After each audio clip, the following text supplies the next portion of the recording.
అందరికీ నమస్కారం. ప్రస్తుతం ప్రకటించబడినటువంటి EMRS staff selection exam Eklavya model residential school సంబంధించినటువంటి నోటిఫికేషన్, టీచింగ్ సంబంధించిన నోటిఫికేషన్ దేశవ్యాప్తంగా రిలీజ్ కావడం జరిగింది. దీనికి సంబంధించినటువంటి ఒక బ్రీఫ్లీ సబ్జెక్ట్ ఒకసారి చూసుకున్నట్లయితే మనకు ఇదంతా ట్రైబల్ వెల్ఫేర్ డిపార్ట్మెంట్ కింద కన్సర్న్డ్ సెంట్రల్ ట్రైబల్ మినిస్ట్రీ కింద నడవడం జరుగుతుంది. National education society for tribal students Eklavya model residential schools ఈఎంఆర్ఎస్గా పిలుచుకోవడం జరుగుతుంది. దానికి సంబంధించిన నోటిఫికేషన్లో భాగంగా it is national education society for tribal students. ఇది ఒక autonomous body under ministry of tribal affairs, government of India అండి. ఓకేనా. దీనికి సంబంధించినటువంటి మనకు teaching details, non teaching staff recruitment details గురించి ఒక బ్రీఫ్గా అబ్జర్వేషన్ చేసుకున్నట్లయితే ఈ యొక్క అక్టోబర్ 23 వరకు మనకు అప్లికేషన్ చేసుకునే సదుపాయం కల్పించడం జరిగింది. ఈ యొక్క ఎగ్జామినేషన్స్కి మనకు టైర్ 1, టైర్ 2గా tier 3 means interview model, tier 1, tier 2 మోడల్స్లో వాళ్ళు ప్రకటించడం జరిగింది. టైర్ 1లో మనకు ఓఎంఆర్ బేస్డ్ క్వశ్చన్స్ ఇవ్వడం జరుగుతుంది. టైర్ 1లో ఎవరైతే సెలెక్ట్ అయ్యారో వారికి టైర్ 2 సెలెక్షన్ టెస్ట్ పెట్టి తర్వాత 1:3 వెరిఫికేషన్ తీసుకోవడం జరుగుతుంది. అందులో భాగంగా ఇక్కడ ఫీ పేమెంట్ గురించి ఇక్కడ వివరాలు ఇవ్వడం జరిగింది. ఇక్కడ ఫీ పేమెంట్లో application fee is not applicable for female, SC, ST, person with disabled candidates అండి. వీళ్ళందరికీ అప్లికేషన్ ఫీ అనేది లేదు, కానీ ప్రాసెసింగ్ ఫీ అనేది ఖచ్చితంగా ఉండడం జరిగింది. ఇక్కడ ఫీ అనేది 2 టైప్స్గా వాడు మెన్షన్ చేయడం జరిగింది. ఇది కన్ఫ్యూజ్ కావద్దు. అప్లికేషన్ ఫీ అనేది ఫీమేల్స్కి, ఎస్సీ, ఎస్టీ, పీడబ్ల్యూడీ క్యాండిడేట్స్కి లేదు, కానీ ప్రాసెసింగ్ ఫీ అనేది అందరికి ఉన్నది. Other than BC candidates, general candidates, EWS క్యాండిడేట్స్కి మనకు అప్లికేషన్ ఫీతో పాటుగా ప్రాసెసింగ్ ఫీని ఇక్కడ మెన్షన్ చేయడం జరిగింది. ఇక్కడ చూసుకున్నట్లయితే principal, PGT, non teaching staff 3 కేటగిరీస్గా ఫీజుని డిఫరెన్షియేషన్ చేయడం జరిగింది. ఇక్కడ ప్రిన్సిపల్కి సంబంధించింది అయితే మనకు application fee 2000, processing fee 500. PGT, టీజీటీలకు application fee 1500, processing fee 500. Non teaching స్టాఫ్కి application fee 1000, processing fee 500. Total వచ్చేసి మనకు ప్రిన్సిపల్కి 2500, పీజీటీ, టీజీటీలకు 2000 means teaching staff. Non teaching స్టాఫ్కి 1500 ఉండడం జరుగుతుంది. ఇందులో అప్లికేషన్ ఫీ అనేది ఎగ్జామ్షన్ ఫర్ మనం ఇదివరకు చెప్పుకున్నాం female, SC, ST, PWD candidates అని మనం చెప్పుకోవడం జరిగింది. ఇందులో భాగంగా ఎగ్జామినేషన్స్ అనేటువంటివి డేట్స్ అనేది వాళ్ళు ఇవ్వడం జరుగుతుంది. ముఖ్యంగా టైర్ 1, టైర్ 2 అనేది మెన్షన్ చేసుకోవడం జరిగింది. ఇక్కడ మనకు టైర్ 1, టైర్ 2 కండిషన్స్ కింద సిలబస్ ప్రకారంగా వివరించుకోవచ్చు. ముఖ్యంగా ఆన్లైన్ అప్లికేషన్ ప్రాసెస్ చేస్తున్నప్పుడు మనకు పార్ట్ ఏ, పార్ట్ బి అనేది ఉండడం జరుగుతుంది. పార్ట్ ఏలో మన యొక్క మినిమల్ డీటెయిల్స్ అన్నీ ఇచ్చినా కూడా పార్ట్ బిలో సంబంధిత ఏదైతే ఎగ్జామినేషన్ ఉంటుందో దానికి సంబంధించినటువంటి పర్టికులర్స్, క్వాలిఫికేషన్స్, సర్టిఫికేట్స్ అప్లోడ్ అనేది జరుగుతుంది. ఒక క్యాండిడేటు ఇప్పుడు ప్రస్తుతం ఉన్నటువంటి క్వాలిఫికేషన్స్కి ఇందులో ఏదైతే వేకెన్సీ ఉన్నాయో ఆ వేకెన్సీకి అగైనెస్ట్గా 1 కంటే ఎక్కువ అప్లికేషన్స్ ఉన్నా కూడా వాటి ద్వారా అప్లై చేసుకొని మనకు ఫీ పేమెంట్ చేసుకునే అవకాశం ఉంటుంది. ఒక క్యాండిడేట్ రిజిస్ట్రేషన్ చేసుకున్న తర్వాత అప్లికేషన్ చేసుకున్నాక ఫీ పేమెంట్ చేసే ముందు మనకి ఏ పోస్ట్కు సెలెక్షన్ చేసుకుంటున్నామో అవన్నీ చేసుకుంటాం కాబట్టి అన్నిటి కలిపి మనం ఫీ పేమెంట్ చేసుకునే సదుపాయం కూడా ఉండే అవకాశం ఉంటుందని ఇక్కడ చెప్పడం జరుగుతుంది. ఇక్కడ ఒక క్యాండిడేట్ ఒకటే సంబంధించినటువంటి అప్లికేషన్ చేసుకుంటే మాత్రం ఒకటే సబ్జెక్ట్కి వేరు అప్లికేషన్ చేసుకుంటే ఆ క్యాండిడేట్స్ రెండు క్యాన్సిల్ చేసే అవకాశం ఉంటుందని మెన్షన్ చేస్తున్నారు. ఇంకొకటి మనకు ప్రిన్సిపల్ పోస్ట్కి సంబంధించినటువంటి టైర్ 1 ఎగ్జామినేషన్ ఓన్లీ ప్రిన్సిపల్ సంబంధించినటువంటి ఎగ్జాము ఢిల్లీలోనే పెట్టడం జరుగుతుంది. మిగతా కన్సర్న్ సబ్జెక్ట్కి కన్సర్న్ రీజనల్ స్టేట్స్లో ఇచ్చే అవకాశం ఉంది. ప్రిన్సిపల్ పోస్ట్ మాత్రం టైర్ 1 ఢిల్లీలో అపియరెన్స్ చేయాల్సిన అవకాశం ఉంటుందని చెప్తున్నారు. Remaining PGT, TGT non teaching staffs యొక్కటువంటి క్యాండిడేట్స్ యొక్క లాగిన్స్ ద్వారా వారి యొక్క ఎగ్జామినేషన్ సెంటర్స్ కూడా చూసుకునే అవకాశం ఉంటుంది. ఎగ్జామ్ నోటిఫికేషన్ విడుదల అయినప్పుడు మన లాగిన్లో మనకి ఎక్కడ ఏ స్టేట్లో కానీ ఏ ఏరియాలో కానీ ఎగ్జామ్ ఎక్కడ పడిందో మనం సెంటర్ని చూసుకునే అవకాశం మన లాగిన్ ద్వారా మాత్రం మనకు పొందుపరిచే అవకాశం ఉంటుంది. కాబట్టి మన యొక్క క్యాండిడేషన్ లాగిన్స్ పాస్వర్డ్స్ అనేటువంటిది ఎట్టి పరిస్థితుల్లో కూడా మర్చిపోకూడదు. ప్లస్ మెయిన్గా మనకు లాగిన్ చేసే క్రమంలో ఇచ్చేటువంటి మెయిల్ ఐడి అనేటువంటి దానికి నోటిఫికేషన్స్ కూడా రావడం జరుగుతుంది. కాబట్టి mail ID, working mail ID and మన డైలీ అప్డేట్స్ కనీసం అప్డేట్ చూసుకునే విధంగా సెల్ఫ్ మెయిల్ ఐడి ఇవ్వడం ద్వారా మాత్రమే అప్డేట్ చేసుకోవచ్చు. కొంతమంది క్యాండిడేట్స్ ఏమైనా సెంటర్స్ ద్వారా అంటే బయట ఎక్కడన్నా సెకండ్ ఇక్కడ కంప్యూటర్ సెంటర్స్ ద్వారా కానీ బయట వేరే ఇతరుల ద్వారా చేసినప్పుడు మెయిల్ ఐడి అనేటువంటిది వారిది ఇచ్చినట్లయితే కొద్దిగా ప్రాబ్లమ్స్ ఎదుర్కోవచ్చు. కావున సెల్ఫ్ మెయిల్ ఐడి ఇవ్వడానికి ప్రాధాన్యత అనేటువంటిది ఇచ్చుకోవాలి. ఇక్కడ NESTS అనేటువంటిది ఖచ్చితంగా ఒకటి చెప్తున్నది. ఏదైతే లాగిన్ ద్వారా మనం పొందుపరిచిన వివరాలు ఉన్నాయో ఆ వివరాలను ఒకసారి సెల్ఫ్ వెరిఫై చేసి అప్లికేషన్ ఓకే అయిన తర్వాత ఎట్టి పరిస్థితుల్లో కూడా వాటికి మాడిఫికేషన్ అనేది ఇవ్వబడదు అని చెప్తున్నది. కాబట్టి మనకు రేపు ఎగ్జామినేషన్స్ అయిన తర్వాత సర్టిఫికేషన్ వెరిఫికేషన్ వెళ్ళినప్పుడు మనం చేసినటువంటి అప్లికేషన్కి అక్కడ పొందుపరిచినటువంటి సర్టిఫికేట్స్ ఏమన్నా మనకు మాడిఫికేషన్స్ ఉన్నా కూడా అది తప్పకుండా క్యాండిడేట్స్ యొక్క రిజెక్ట్ కావడానికి అవకాశం ఉంటుందని ఇక్కడ చెప్తున్నది. కావున అదొకటి గమనించుకోగలరు. ఇక్కడ సెలెక్ట్ అయిన క్యాండిడేట్స్కి మనకు తప్పకుండా 2 years ప్రొబేషనరీ పీరియడ్ అనేది ఇవ్వడం జరుగుతుంది. ఈ 2 years ప్రొబేషనరీ పీరియడ్లో వారికి ఏమైనా సర్టిఫికేషన్స్ మీద కానీ మన అప్లికేషన్స్లో చేసినప్పుడు తప్పుడు వివరాలు నమోదు చేసినా కానీ ఇతర కారణాల వల్ల కానీ ఏమైనా వారికి సందేహాలు ఉంటే టెర్మినేట్ చేసే అవకాశం ఉంటుంది అనేటువంటిది కూడా వారికి పొందుపరచడం జరిగింది. మనకు ఇంగ్లీష్ అండ్ హిందీలో మనకు వచ్చేటువంటి అడ్వర్టైజ్మెంట్ ద్వారా మన కంటెంట్ పేపర్ అనేటువంటిది ఇంగ్లీష్ అండ్ హిందీలో పొందుపరచడం జరుగుతుంది. కావున మనకు అందులో ఏమన్నా ట్రాన్స్లేషన్ కానీ గ్రామటికల్ మిస్టేక్స్ ఉంటే ఇంగ్లీష్ని ఫైనల్ చేసుకోవాల్సిందిగా మనకు అక్కడ మెన్షన్ చేసుకోవడం జరిగింది. ఇది మనం అప్లై చేసుకున్నప్పుడు కూడా మనకు పూర్తిగా తెలిసే అవకాశం ఉంటుంది. ఇక్కడ చెప్పాడు, emails not delivered due to wrong email ID, inbox is full, other administrative reasons, NESTS will not be responsible అన్నారు. మనకు ఇప్పుడున్నటువంటి గూగుల్ డ్రైవ్ ఫుల్ కావడం, దాని ద్వారా మెయిల్ పనిచేయకపోవడం, లేకపోతే మన మెయిల్ లాగౌట్ అవ్వడం లాంటి కొన్ని ఇష్యూస్ వల్ల లాగౌట్ అయ్యి వాటి పాస్వర్డ్స్ మర్చిపోవడం, తర్వాత రిట్రైవ్ కాకపోవడం లాంటి ఇష్యూస్ వల్ల మనకు అది ఇన్యాక్టివ్ మోడ్లో ఉండడం వల్ల మనకి ఏమైనా నోటిఫికేషన్స్ రానట్లయితే దానికి రెస్పాన్సిబిలిటీ ఉండదని వారు చెప్పుకోవడం జరిగింది. కావున మన మెయిల్ ఐడి మనము వాడే మెయిల్ ఐడినే ఇవ్వడం వల్ల మనకు కొద్దిగా బెనిఫిట్ అవ్వడం జరుగుతుంది. ఒకవేళ క్యాండిడేట్కి ఏమన్నటువంటి మెయిల్ ఐడి లేకపోతే కొత్త మెయిల్ ఐడి క్రియేట్ చేసుకొని ఇది రిక్రూట్మెంట్ ప్రాసెస్ అయిపోయేదాకా మెయిల్ ఐడిని యాక్టివేషన్లో ఉంచుకోవడం అనేటువంటి సజెషన్ కూడా వారు ఇవ్వడం జరిగింది. ముఖ్యంగా మనకు చూసుకున్నట్లయితే ఆల్ ఓవర్ ఇండియాలో ఉన్నటువంటి 566 690 అని గూగుల్లో చూపెడుతుంది, కానీ 566 అందులో కూడా కొన్ని నాన్ ఫంక్షనల్ EMRS కూడా ఉండడం జరిగింది. దానికి సంబంధించిన వివరాలు కూడా మీకు తెలియజేస్తాను. మనకు ఫంక్షనల్ 500 వరకు functional EMRS Eklavya model residency all over India ఉంటే ఏపీలో మనకు 19 ఫంక్షనల్ EMRS ఇన్స్టిట్యూషన్స్ ఉండడం జరిగింది. తెలంగాణలో 23 ఇచ్చినటువంటి ఈ రిక్రూట్మెంట్ అనేది మాత్రం ఆల్ ఓవర్ ఇండియా బేస్డ్ అనేటువంటిది ఉండడం జరుగుతుంది. ఆల్ ఓవర్ ఇండియా బేసిస్లో జరిగినప్పుడు మనకు ఎక్కడికైనా కూడా మెరిట్ ప్రకారం వేసే అవకాశం ఉండొచ్చు.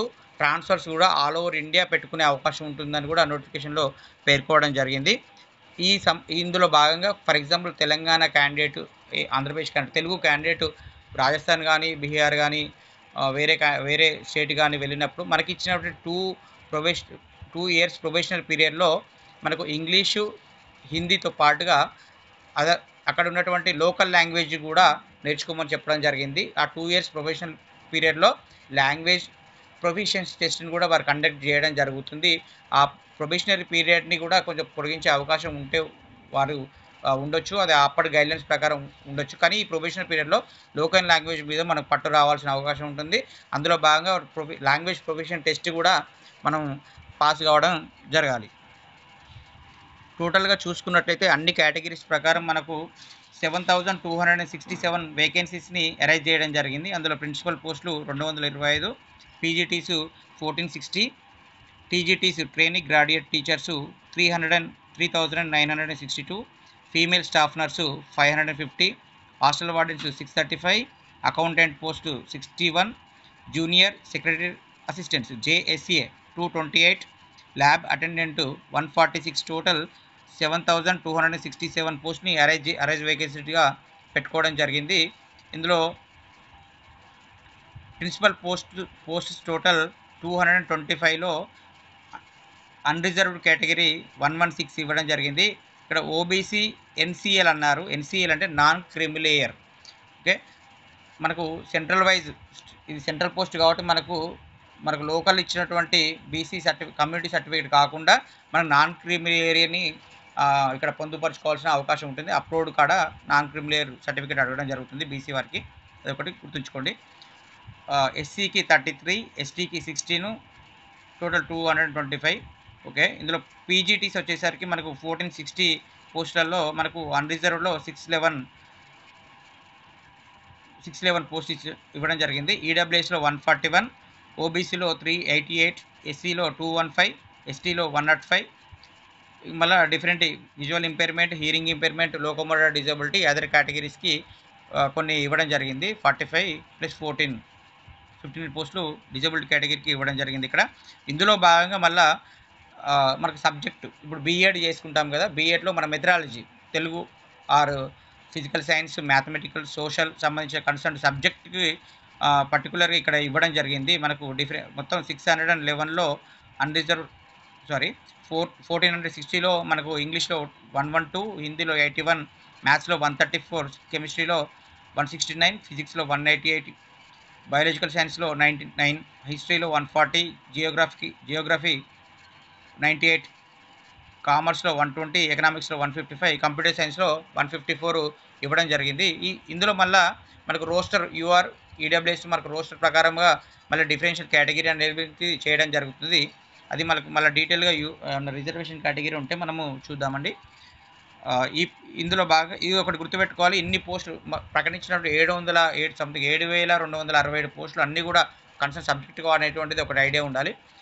అది కేటగిరీ వైజ్గా, సబ్జెక్ట్ వైజ్గా రిజర్వేషన్ ప్రకారంగా వెళ్ళినట్లయితే మనకు వచ్చేటువంటి సబ్జెక్ట్స్ ఎన్నో కూడా అవగాహన చేసుకొని అందులో చూసుకోవచ్చు. మళ్ళీ ఇందులో ఏదైతే పోస్టులు ఇచ్చారో మళ్ళీ అన్నీ కూడా 33%. ఇక్కడ ఉమెన్స్ మెన్షన్ చేయలేదు. ఎందుకు చేయలేదంటే మనకు వర్టికల్ ఆర్ హారిజాంటల్లో మనకు 33% సపరేట్ ఇవ్వకున్నా కూడా రిక్రూట్మెంట్లో మాత్రం ఖచ్చితంగా ఫిల్ చేయాలని చెప్పడం జరిగింది. కావున సపరేట్గా మెన్షన్ చేయకున్నా కూడా 33% ఉమెన్ రిజర్వేషన్ అనేటువంటి విషయాన్ని మనం ఇక్కడ మర్చిపోకూడదు. టీజీటీసీ వచ్చేసరికి మనకు 2,550 పోస్ట్స్లో భాగంగా ఇక్కడ 2,550 ఎందుకు వచ్చిందంటే ఇక్కడ 2 టైప్స్ విడగొట్టారు. ఒకటి రీజనల్ లాంగ్వేజ్కి ఇవ్వడం జరిగింది, ఎందుకంటే అక్కడ మనకు తెలుగు లాంగ్వేజ్ ఉంది కదా, తెలుగు లాంగ్వేజ్ ప్రకారంగా చూసుకున్నట్లయితే మనకు స్టేట్ కూడా తెలుగు 44 ఇవ్వడం జరిగింది. తెలుగు 44 రీజనల్ లాంగ్వేజ్లో ఇవ్వడం జరిగిందంటే మనకు తెలంగాణలో ఆర్ ఏపీలో ఉన్నటువంటి 19 + 23 42 అంటే 42. అంటే 42 EMRSలో కూడా ప్రతి దాంట్లో ఒక పోస్ట్ అనేటువంటిది ఉండే అవకాశం ఉన్నది అనేటువంటి ఇక్కడ ఒకటి ఇండైరెక్ట్లో మనం అనుకోవచ్చు. 44 కన్సర్న్ సబ్జెక్టులు, కన్సర్న్ తెలుగు సబ్జెక్ట్ అనుకోవచ్చు మనం. మిగిలిన Hindi, English, maths, social science, computer సైన్స్లో డిఫరెన్షియేషన్గా మనకు కేటగిరీ వైజ్గా ఇవ్వడం ఇక్కడ జరిగింది. హిందీలో 424, ఇంగ్లీష్లో 395, మ్యాథ్స్లో 381, సోషల్లో 392, సైన్స్లో 408, కంప్యూటర్ సైన్స్లో 550. ఇక్కడ సైన్స్ వచ్చేసరికి సైన్స్ ఇక్కడ చూసుకోవచ్చు 408 అని ఉంది కదా టీజీటీ.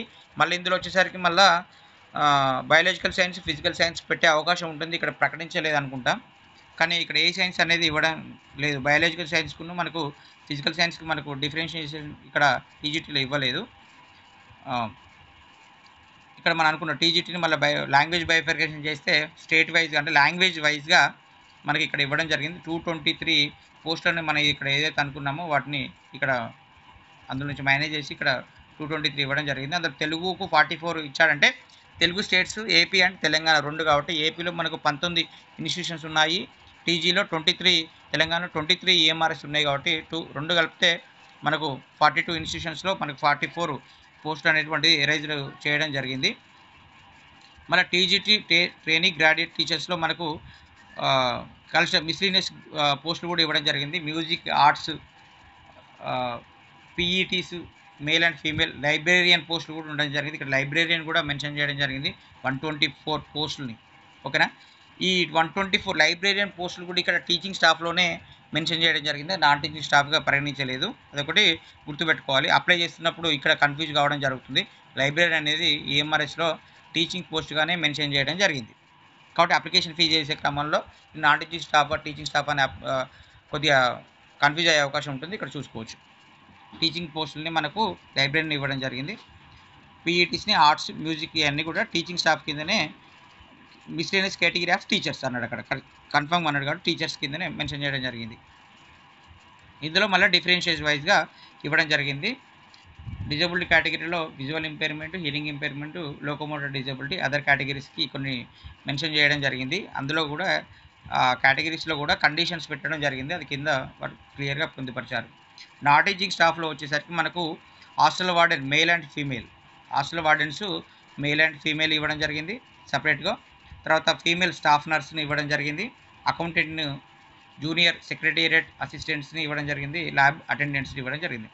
ల్యాబ్ అటెండెంట్స్ అంటే మనకు వారికి అసిస్ట్ చేయడమే, దాని సపరేట్ మనకు ల్యాబ్ పనిచేసినటువంటి కోర్సెస్ ఉంటాయి కదా, సపరేట్ కోర్సులు, వాటి అవసరం లేదు. జస్ట్ అటెండెంట్ అన్నారు ఇక్కడ, కాబట్టి ఎవరైనా అప్లై చేసుకోవచ్చు. మ్యాక్సిమం 10th ఉంటే కింద పొందుపరుస్తారు, చూద్దాం. హాస్టల్ వార్డెన్స్ వచ్చేసరికి 346 ఇచ్చారండి.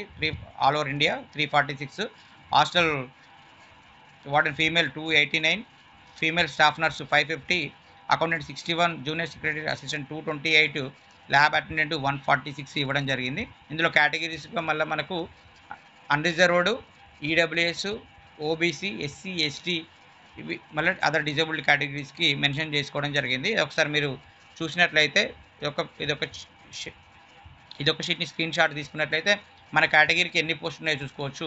ఫర్ ఎగ్జాంపుల్ మనకు హాస్టల్ వార్డెన్ మేల్కి అప్లై చేసే క్యాండిడేట్స్ మనం అనుకున్నట్లయితే టోటల్ 346 నుంచి మన కేటగిరీ ఏంటిది అనేది చూసుకోవాలి. మన category for example BC candidate అనుకున్నాం. బీసీ క్యాండిడేట్లో మనకు 93 పోస్టులు మనకు ఎలిజిబుల్ అవుతాము, ప్లస్ మనకు అన్రిజర్వ్డ్లో కూడా ఎలిజిబుల్ అవుతాము. ఓకేనా, 143 + 93 ఇలా మెన్షన్ అందాదా అనుకోవాలి.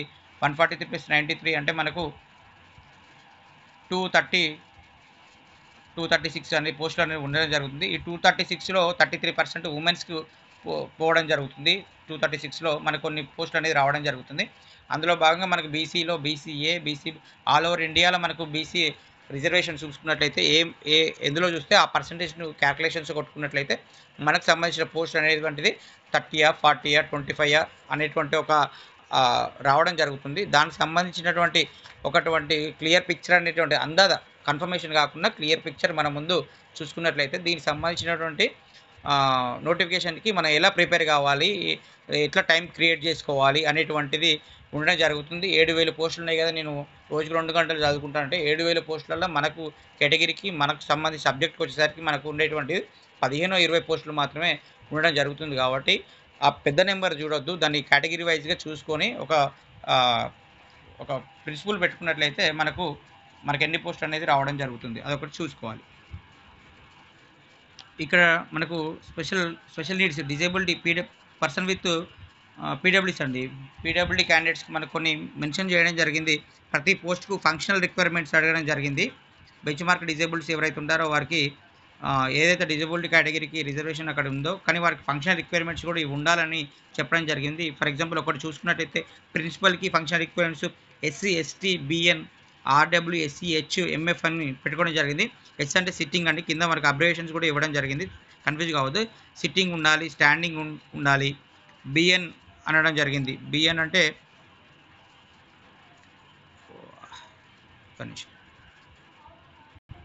B N bending, MF manipulation with figures, ఇలా కొన్ని అబ్రివేషన్స్ ఇవ్వడం జరిగింది. రిక్వైర్మెంట్స్ అడగడం జరుగుతుంది. ఇక్కడ ఒకసారి చూసుకోవాలి అప్లికేషన్ చేస్తున్నప్పుడు. ఇంకా మనకు కొన్ని functional requirements for post competition PW candidates కింద కొన్ని ఇన్స్ట్రక్షన్స్ రావడం జరిగింది. ఇవన్నీ దాదాపుగా అన్నిటికీ ఇచ్చేటువంటివే చూసుకోవచ్చు. మనకి ఇక్కడ పే స్కేల్స్ అనేది ఇవ్వడం జరిగింది. ఎవరికి ఎంత శాలరీ అనేది చూసుకోవచ్చు. ప్రిన్సిపల్స్కి అయితే మనకు బేసిక్ పేనే 78,800 నుంచి మనకు పే స్కేల్ స్టార్ట్ అవ్వడం జరుగుతుంది. దీని మీద మళ్ళీ అలవెన్స్ డిఏ సంథింగ్ మళ్ళీ అవి ఉండడం జరుగుతుంది. ఇది బేసిక్ పే అది.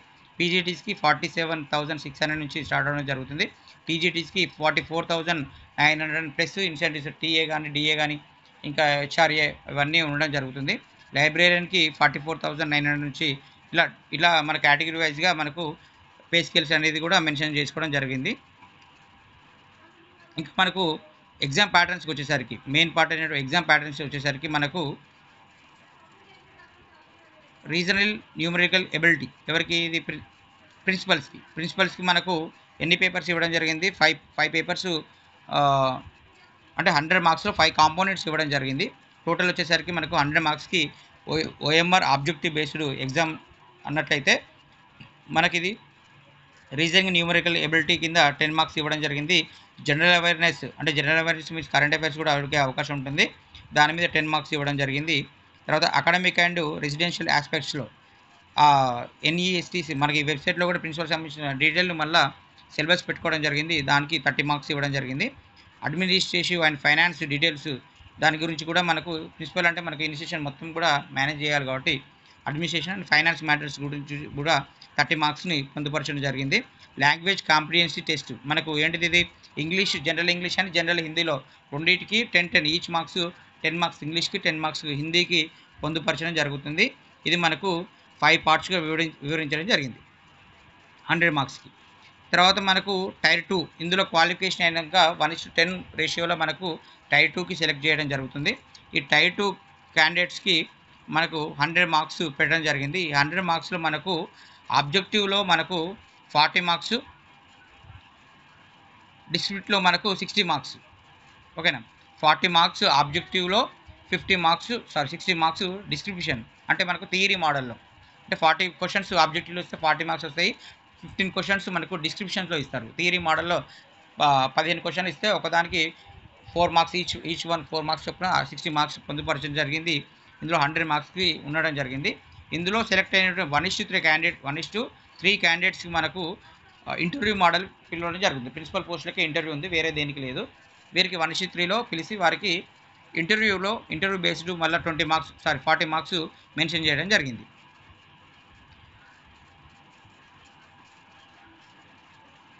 ఇక్కడ పీజీటీ వచ్చేసరికి మనకు ప్రిలిమినరీ టెస్ట్ టైర్ 1 అనేటువంటి దానికి కూడా మనకు 100 మార్క్స్ రావడం జరిగింది. ఈ 100 మార్క్స్లో మనకు general awareness, reasoning ability, knowledge of ICT computers మీద అప్లోడ్ ఈ రోజులో అంతా మన టెక్నికల్ ఏఐ టూల్స్ మీద ఉంటుంది కాబట్టి ఐసీటీని కూడా మనకు టెస్ట్ చేస్తున్నారు. టీచింగ్ అప్టిట్యూడ్ గురించి 30 మార్క్స్. పార్ట్ 5లో domain knowledge, activities based pedagogy and case study based questions అంటే దీనికి 20 మనకు సబ్జెక్టు సంబంధించిన ఉండే అవకాశం ఉంటుంది. ఎన్ఈపీ 2020 నేషనల్ ఎడ్యుకేషన్ పాలసీ మీద 10 మార్క్స్ వచ్చే అవకాశం ఉంది. ఇది 100 మార్క్స్. దీనిలో భాగంగా మనకు యాక్చువల్ అనుకుంటాం మనం 100 మార్క్స్కే కదా పేపర్ ఇక్కడ 120 కనబడతాయి అనుకుంటాము. మనకు వచ్చేసేటువంటి క్వశ్చన్స్ మనకు 120 మార్క్స్ బేస్డ్ క్వశ్చన్స్ వస్తాయి. 120 ఇక్కడ ఒకటి కన్ఫ్యూజ్ కావద్దు. 100 మార్క్స్కి ఎగ్జామ్ అయినా కూడా మన క్వశ్చన్ ఏరియా వచ్చేసరికి 120 క్వశ్చన్స్ వస్తాయి. ఈ 120 క్వశ్చన్స్లో మనకు పార్ట్ 6 అయినటువంటి లాంగ్వేజ్ కాంపిటెన్సీ టెస్ట్ అనేటువంటిది జనరల్ ఇంగ్లీష్ అండ్ జనరల్ హిందీని 10 మార్క్స్గా పరీక్షిస్తారు. ఆ 10 మార్క్స్లో 20 మార్క్స్కి మనకు 40% మార్క్స్ ఆ పార్ట్ 6లో రావాలి. అంటే 1 to 6 పార్ట్లో ఉన్నటువంటి దాంట్లో మనకు ఏదైతే లాంగ్వేజ్ కాంపిటెన్సీ టెస్ట్ ఉన్నదో అందులో మనకు 40% మార్క్స్ రావాలి. అంటే 20 మార్క్స్కి 40% 8 మార్క్స్ అనేటువంటిది మనకు వస్తేనే ఈ మిగిలిన పార్ట్ 1 to పార్ట్ 5 అనేటువంటిది ఎవాల్యుయేషన్ చేయడం జరుగుతుంది. ఇందులో 40% రాకపోతే వారికి క్యాండిడేచర్ని మనకు అంటే ఆ పేపర్ వరకు డిస్క్వాలిఫై అయినట్టుగా వారిని తొలగించడం జరుగుతుంది. ఇందులో ఎవరైతే సెలెక్ట్ అవుతారో అంటే సెలెక్టెడ్ క్యాండిడేట్స్ని టైర్ 2కి సెలెక్ట్ చేయాలి కాబట్టి ఇందులో 1:10 ఎన్ని పోస్టులు ఉన్నాయి? దాదాపు 100 పోస్టులు ఉంటే మనకు 1000 మెంబర్స్కి మనకు టైర్ 2కి సెలెక్ట్ చేయడం జరుగుతుంది. టైర్ 2లో మనకు మళ్ళీ ఈ పీజీటీ వచ్చేసరికి మళ్ళీ 40 questions objective, 15 questions descriptive theory based. For example mathematics అయితే 2 క్వశ్చన్స్ అడగడం జరుగుతుంది. ఫిజికల్ సైన్స్ అయితే థియరీస్ అడగడం జరుగుతుంది. సోషల్ అయితే ఏమన్నా వారి సబ్జెక్ట్ కన్సర్న్ సబ్జెక్ట్ మీద థియరీ రాయమనడం జరిగే అవకాశం ఉంటుంది. అందులో థియరీకి 60 మార్క్స్, ఆబ్జెక్టివ్కి 40 మార్క్స్ ఇవ్వడం జరిగింది. ఇక్కడ టీజీటీ అదర్ దాన్ మనం ఇంకొకటి అనుకున్నాం. టీజీటీలు 2 టైప్స్ ఇచ్చారు ఇక్కడ. సరే, టీజీటీలో మనకు ఇప్పుడు అనుకున్నటువంటి టీజీటీలు మనకు అక్కడ లాంగ్వేజ్ అండ్ కన్సర్న్ మెథడాలజీలు వేరు చేసినా కూడా ఇక్కడ చూసుకున్నట్లయితే కన్సర్న్ సబ్జెక్ట్లో మనకు యాక్టివిటీ బేస్డ్ 20 మార్క్స్ ఇవ్వడం జరుగుతుంది. టీచింగ్లో అంటే 50 మార్క్స్. ఇక్కడ ఎక్స్పీరియన్స్ యాక్టివిటీస్ పెడగాజీ మీద 20 మార్క్స్, టీచింగ్ అప్టిట్యూడ్ మీద 30 మార్క్స్, 50 మార్క్స్ అనుకున్నట్లయితే మిగిలినవన్నీ జనరల్ అవేర్నెస్ 10 అందరు కామన్గా ఉండేటివి. ఇది reasoning ability, knowledge of ICT మీద 15 మార్క్స్, అప్టిట్యూడ్ మీద 30 మార్క్స్, యాక్టివిటీ బేస్డ్ పెడగాజీ మీద 20 మార్క్స్, ఎన్ఈపీ 2020. అంటే ఇది అందరికీ ఒకటే వేరుగా టీచింగ్ అప్టిట్యూడ్ అండ్ పెడగాజీ అనేటువంటిది ఇక్కడ డిఫరెన్షియేషన్ ఇక్కడ ఉండడం జరుగుతుంది. ప్లస్ వచ్చేసేటువంటిది మళ్ళీ ఇక్కడ 30 మార్క్స్ ఇవ్వడం జరిగింది. ఇక్కడ టీజీటీలకు 30 ఇచ్చారు. ఎందుకంటే ట్రైనింగ్ గ్రాడ్యుయేట్ టీచర్స్కి అక్కడ లోకల్ లాంగ్వేజ్ అంటే ఎవరైతే for example application A language చేసుకున్నారో తెలుగు, హిందీ, ఇంగ్లీష్ అనేటువంటి మ్యాండేటరీ 10 మార్క్స్ 10 మార్క్స్.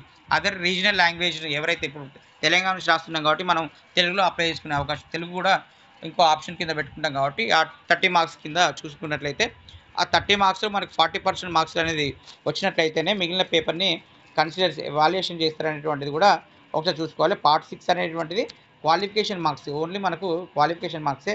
క్వశ్చన్స్ వచ్చేసరికి 100 మార్క్స్, క్వశ్చన్స్ వచ్చేసరికి 130 మార్క్స్, 130 క్వశ్చన్స్ డిస్ప్లే అవుతాయి.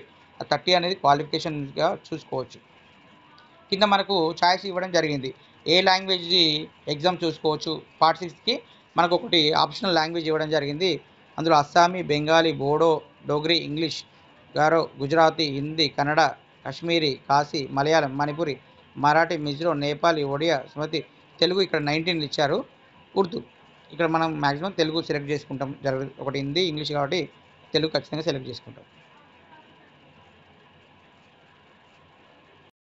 వీరికి కూడా టైర్ 1 టైర్ 2లో భాగంగా ఆబ్జెక్టివ్ 40, డిస్ట్రిబ్యూషన్ 15 క్వశ్చన్స్కి 60 మార్క్స్గా ఇవ్వడం జరిగింది.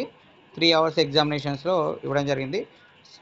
1:10 ప్రకారం టైర్ 1 1:10 ప్రకారం సెలెక్ట్ చేసుకోవడం జరుగుతుంది. ఇక్కడ హాస్టల్ వార్డెన్కి సంబంధించినటువంటి 100 మార్క్స్ సంబంధించినటువంటి క్వశ్చన్స్ ఉండడం జరిగింది. Same general awareness, ability, ICT tools, quantitative aptitude, language competency, general Hindi and English కింద 100 మార్కులు ఇక్కడ మెన్షన్ చేయడం జరిగింది. దీనికి ఖచ్చితంగా general English and general Hindi ఇక్కడ ఖచ్చితంగా సెలెక్ట్ పీజీడీ టీజీ లెక్క ఖచ్చితంగా సెలెక్ట్ కావడం క్వాలిఫికేషన్ కావాల్సిన అవకాశం లేదు. ఈ 100స్లో మెరిట్ బేస్డ్గా మాత్రమే ఇక్కడ తీసుకోవడం జరుగుతుంది. ఇక్కడ టైర్ 2లో మనకు మళ్ళీ డిస్ట్రిబ్యూషన్ అనేటువంటిది ఇవ్వడం జరుగుతుంది. సబ్జెక్ట్ స్పెసిఫైడ్కి మళ్ళీ మనకు 100 మార్కులది టైర్ 2లో రాయాల్సిన అవకాశం ఉంటుంది. ఇక్కడ మనకు అకౌంటెంట్ కూడా టైర్ 1 టైర్ 2లో టైర్ 1లో 100 మార్క్స్ ఎగ్జామ్ ఉన్నా కూడా టైర్ 2లో మన కాంపౌండ్ టెస్ట్కి ఏంటిది subject specific syllabus uploaded on the website, దాని మీద మనకు 100 మార్క్స్కి మళ్ళీ ఎగ్జామ్ రాయడం జరుగుతుంది. ఇక్కడ ఫీమేల్ స్టాఫ్ నర్స్కి 100 మార్క్స్ టైర్ 1లో, మళ్ళీ 100 మార్క్స్ డిస్ట్రిబ్యూషన్ మెథడ్ తోటి టైర్ 2లో కూడా ఇవ్వడం జరిగింది. జూనియర్ సెక్రటరీ అసిస్టెంట్స్కి కూడా మనకు టైర్ 1 టైర్ 2 మెన్షన్ చేయడం జరిగింది. ల్యాబ్ అటెండెంట్ కూడా మనకు టైర్ 1 టైర్ 2ని మెన్షన్ చేయడం జరిగింది. ప్రతి దానికి కూడా టైర్ 1 టైర్ 2 రెండు ఉండడం జరిగింది అనేది ఇక్కడ గుర్తుపెట్టుకోవాలి. ఇక్కడ ఒకటి ఇవ్వడం జరిగింది. Common test tier 1 test conducted JSA lab attendant post. Common test tier 1 అంటే జూనియర్ సెక్రటరీ అసిస్టెంట్స్కి, ల్యాబ్ అటెండెంట్కి ఒకటే ఎగ్జామ్, ఒకటే సిలబస్ ప్యాటర్న్ క్వశ్చన్ వాళ్ళందరూ కలిపి పెడతారు. టైర్ 2లో డిఫరెన్షియల్స్గా ఉండడం జరుగుతుంది అనేటువంటిది ఇక్కడ మెన్షన్ చేయడం జరిగింది. ఇక్కడ ఇంపార్టెంట్గా గుర్తుపట్టుకోవాల్సిన క్వశ్చన్ ఏంటంటే రిమార్క్ ఏంటిదంటే మనకు ఎవ్రీ క్వశ్చన్స్కి 1 మార్క్ ఉంటుంది. కానీ ప్రతి 3 క్వశ్చన్స్కి 1/3 ప్రతి క్వశ్చన్స్కి 3 క్వశ్చన్ ఒక తప్పుని అంటే ప్రతి 3 తప్పులకు 1 మార్కు పోవడం జరుగుతుంది అనేటువంటిది. నెగిటివ్ మార్క్ ఇక్కడ ఉండడం జరుగుతుంది అనేది గుర్తుంచుకోండి. ఇక్కడ డిజైర్డ్ క్వాలిఫికేషన్స్ అనేది ఇవ్వడం జరిగింది. మనకు ప్రిన్సిపల్స్కి అయితే నాట్ ఎక్సీడింగ్ 50 ఇయర్స్, పీజీటీస్కి అయితే 40 ఇయర్స్, టీజీటీస్ కూడా మ్యాక్సిమం అంతే ఉండొచ్చు 40 ఇయర్స్ పీజీటీస్. టీజీటీస్కి 35 ఇయర్స్ మెన్షన్ ఇక్కడ చూడండి, టీజీటీకి 35 ఇయర్స్ అని మెన్షన్ చేయడం జరిగింది. ప్లస్ దీంతో పాటుగా ఏజ్ రిలాక్సేషన్స్ అనేటువంటివి కూడా ఉండడం జరుగుతుంది. ఇక్కడ క్వాలిఫికేషన్స్ ఒకటి చూసుకున్నట్టయితే ప్రతి సబ్జెక్ట్కి కన్సర్న్, ఇప్పుడు పీజీటీ అయినా టీజీటీ అయినా కన్సర్న్ సబ్జెక్ట్ మెథడాలజీ తోటి మనకు బీఎడ్ ఉంటుంది కాబట్టి అది మనకు అన్నీ దాదాపు తెలిసిన విషయమే. కాకపోతే ఎక్కడ కూడా ఇక్కడ టెట్ అనేది వంటిది కనబడట్లేదు, కానీ ఇక్కడ మెన్షన్ చేయలేదు, టెట్ అవసరం లేదు అనుకోవద్దు. ప్రస్తుతానికైతే నాకు ఇక్కడ కనబడలేదు. వచ్చేసరికి మన టెట్ మాత్రం మ్యాండేటరీగా ఉండాల్సిందే. మనకు సీటెట్ కానీ స్టేట్ టెట్ కానీ కూడా తీసుకోవడానికి అవకాశం ఉంటుంది. ఇక సీటెట్ ఇచ్చారు ఇక్కడ, సారీ క్లియర్గా ఇచ్చారు ఇక్కడ. CTET qualify central teacher eligibility test paper to conduct by the government of India, CTET certificate issued and before the cut off date initiated అని ఇచ్చారు. అంటే సీటెట్ని ఖచ్చితంగా పాస్ కావాలని చెప్తున్నారు, కానీ స్టేట్ టెట్ కూడా మనకు ఇచ్చుకోవచ్చు అనేటువంటిది అన్నారు. ఒకసారి చూద్దాం, అక్కడ దాని మీద క్లారిటీ మళ్ళీ ఏమన్నా ఇచ్చే అవకాశం ఉంది. కానీ సీటెట్ మాత్రం కంపల్సరీగా చూసే అవకాశం ఉంటుంది. ఇక్కడ మనకు బీఈడీ మెథడాలజీలో టీజీటీస్కి సబ్సిడీ సబ్జెక్ట్స్ ఇవ్వడం జరిగింది. Main subject biological something, PGT biological, TGT biological science ఎట్లయితే మనకు సబ్సిడీ మెథడాలజీలో మనకు కెమిస్ట్రీ, బాటనీ, జువాలజీ ఉండడం జరుగుతుంది. మెయిన్ సబ్జెక్ట్ బాటనీ సంబంధించిన పోస్ట్కి అప్లై చేసుకోవాలంటే మనకు మెథడాలజీలో కెమిస్ట్రీ, జువాలజీ ఉండాల్సిన అవకాశం ఉంటుంది.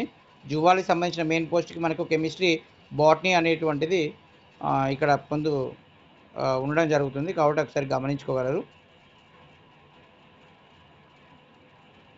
ఇక 35 ఇయర్స్ ఇచ్చినా కూడా మళ్ళీ ఏజ్ రిలాక్సేషన్ అనేటువంటిది నామ్స్ ప్రకారంగా మనకు ఉండే అవకాశం ఉంటుంది.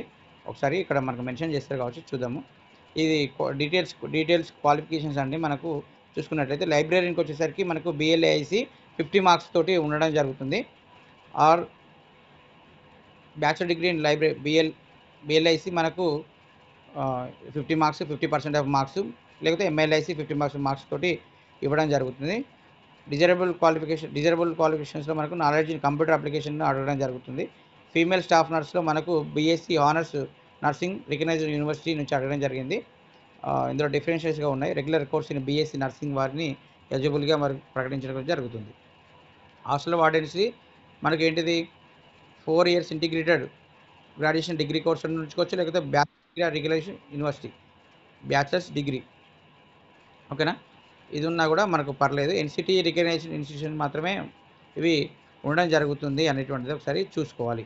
అంటే హాస్టల్ వార్డెన్స్ ఎనీ డిగ్రీ ఉంటే మనకు హాస్టల్ వార్డెన్ అనేటువంటిది చూసుకోవచ్చు. మన తెలంగాణలో మన హాస్టల్ వార్డెన్స్ ఉంటే బీఈడీని ఖచ్చితంగా అడగడం జరిగింది, ఎనీ డిగ్రీకి ఇవ్వలేదు. కానీ ఇక్కడ మనకు any degree bachelor degree from recognised university అన్నాడు కాబట్టి ఎనీ డిగ్రీకి హాస్టల్ వార్డెన్ ఇక్కడ పొందుపరచడం జరిగింది అనేది ఒకటి గుర్తుపెట్టుకోవచ్చు.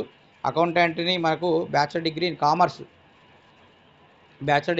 కామర్స్ అనేటువంటిది ఒకసారి చూసుకోవచ్చు. Bachelor degree in business administration అనేది ఈజ్ నాట్ ఎలిజిబుల్ అనేటువంటి క్లియర్గా ఇక్కడ ఇవ్వడం జరిగింది. ఒకసారి ఆ సంబంధిత అన్నీ చదవకున్నా కూడా మనకు ఏదైతే కన్సర్న్డ్ క్వాలిఫికేషన్ ఉందో ఈ పీడిఎఫ్ ఒకసారి ఓపెన్ చేసుకుని ఆ క్వాలిఫికేషన్ వెళ్ళినా కూడా దాన్ని 1-2 టైమ్స్ ఒకసారి ముందస్తు చూసుకోవాలి.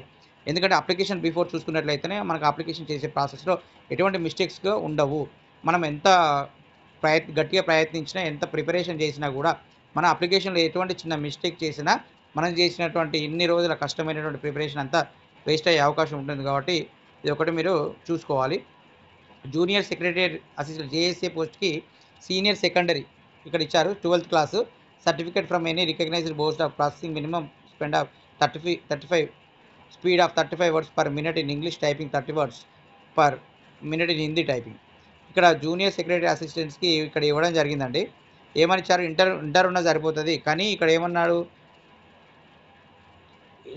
స్పీడ్ ఎఫిషియెంట్ టెస్ట్ అనేది ఇక్కడ ఇవ్వడం జరిగింది. అంటే వీరికి ఎగ్జామ్ ఉంటుంది, ఎగ్జామ్ అంటే 100 మార్క్స్ ఎగ్జామ్ ఉన్నా కూడా వీరికి ప్రిన్సిపల్స్కి ఇంటర్వ్యూ ఎట్లాగా ఉందో వీరికి స్పీడ్ ఎఫిషియెంట్ టెస్ట్ అంటే కంప్యూటర్ టెస్ట్ అనేటువంటిది అదనంగా పెట్టడం జరుగుతుంది అనేటువంటిది ఇక్కడ చెప్పుకోవడం జరుగుతుంది. ల్యాబ్ అటెండెంట్కి 10th క్లాస్ అయినా సరిపోతుంది, or diploma in laboratory technicians recognised అది లేకున్నా కూడా 10th class pass with 10th క్లాస్తో పాటుగా ఇది ల్యాబొరేటరీ టెక్నీషియన్స్ కోర్స్ అనేటువంటిది ఉండాలి అని చెప్పడం జరుగుతుంది. అది లేకపోతే మనకు 12th క్లాస్లో ఇంటర్మీడియట్లో సైన్స్ స్ట్రీమ్లో చదువుకున్నట్లయితే, అంటే సైన్స్ స్ట్రీమ్లో అంటే మనకి ఎంపీసీ కానీ బైపీసీ కానీ, సిఈసీ హెచ్ఈసీ వారు నాట్ ఎలిజిబుల్ అండి. ఇక్కడ 12th క్లాస్లో ఎంపీసీ బైపీసీ ఎవరైతే చదివారో వారు ల్యాబ్ అటెండెంట్కి ఎటువంటి డిప్లొమా కోర్సు లేకున్నా కూడా వారు క్లియర్గా అప్లై చేసుకోవచ్చు అనేటువంటి అంశం ఇక్కడ చూసుకోవడం జరుగుతుంది. ఇక్కడ ఏజ్ రిలాక్సేషన్ గురించి మాట్లాడుకున్నట్టయితే ఇక్కడ క్లియర్గా ఇవ్వడం జరిగింది. ఎస్సీ ఎస్టీలకు 5 ఇయర్స్ ఇచ్చారు. అంటే ఫర్ ఎగ్జాంపుల్ టీజీటీ మన 35 ఇయర్స్ అనుకున్నాం కదా, 35 ఇయర్స్కి మళ్ళీ వీరికి 5 ఇయర్స్ అంటే 40 ఇయర్స్ లోపు వారు అప్లై చేసుకోవచ్చు. అలా ఓబీసీకి మనకు ఎన్సీఎల్ నాన్ క్రీమిలియర్ వారికి 3 ఇయర్స్ ఇచ్చారు. సెంట్రల్ గవర్నమెంట్ పోస్టులకి ఏమైనా అలియడ్ పోస్టులు ఉంటే వారికి 5 ఇయర్స్ ఇచ్చారు. ప్రీవియస్ జమ్మూ కాశ్మీర్లో ఏమైనా చేసినట్లయితే వారికి 5 ఇయర్స్ చేశారు. All women's only applicable PGT TGT పోస్టులకి అందరు ఉమెన్స్కి పీజీటీకి టీజీటీకి మాత్రమే అప్లై చేసుకునే ఉమెన్స్ అందరికి కూడా 10 ఇయర్స్ ఎగ్జామ్షన్ ఇచ్చారు అనేది ఒకటి గుర్తుపెట్టుకోండి. పర్సన్ విత్ డిజేబుల్స్కి మళ్ళీ అందులో ఎస్సీ మ్యాక్సిమం 15 ఇయర్స్ ఇచ్చారు. అందులో ఎస్సీ ఎస్టీకి 15 ఇయర్స్, ఓబీసీకి 13 ఇయర్స్, జనరల్కి అయినా ఈడబ్ల్యూఎస్కి అయినా ఎవరికైనా 10 ఇయర్స్ అనేది ఇక్కడ అప్లికేబుల్ ఇవ్వడం జరిగింది, ఇంక్లూడింగ్ ఉమెన్తో పాటుగా.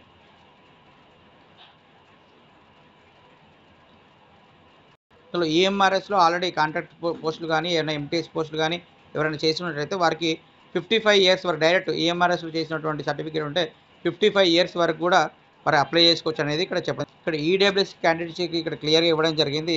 5 acres agriculture land above, residential flat 1000 square feet above, residential flat 100 square above municipals area ఈ సంబంధించిన క్యాండిడేట్స్ ఎవరైతే అప్లై చేస్తున్నారో ఈ ఉన్నవారికి ఈడబ్ల్యూఎస్ అక్కడ అంటే అప్లికేషన్స్ కాకపోవచ్చు. కాబట్టి ఎవరైతే దీనికి బిలో ఉంటారో వారు ఈడబ్ల్యూఎస్కి ఎలిజిబుల్ అనే కేటగిరీలో ఇక్కడ చూడడం జరుగుతుంది.